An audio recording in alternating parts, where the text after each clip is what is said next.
Kapuso Primetime King Dingdong Dantes muling pumirma ng kontrata sa GMA Network. Narito ang report. Dingdong Dantes, mga kapuso!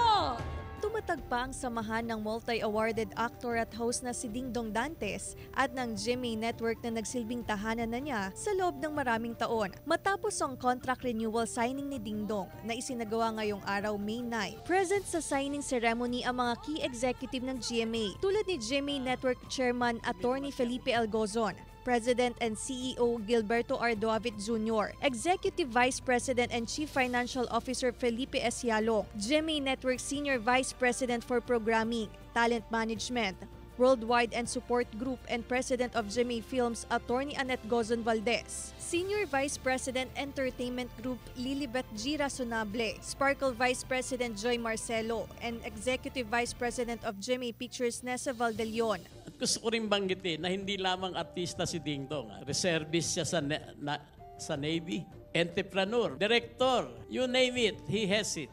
Hindi pa niya nararating ang pinakatuktok ng kanyang mararating. Hindi kamukha akong matanda na, napababa na, si Dingdong pataas pa. There was always a marked growth in him. Kung hindi mas sumisikat, mas sumuhusay, mas bumibilog ang kabuuan niya bilang artista, bilang tao, maturity, the humility.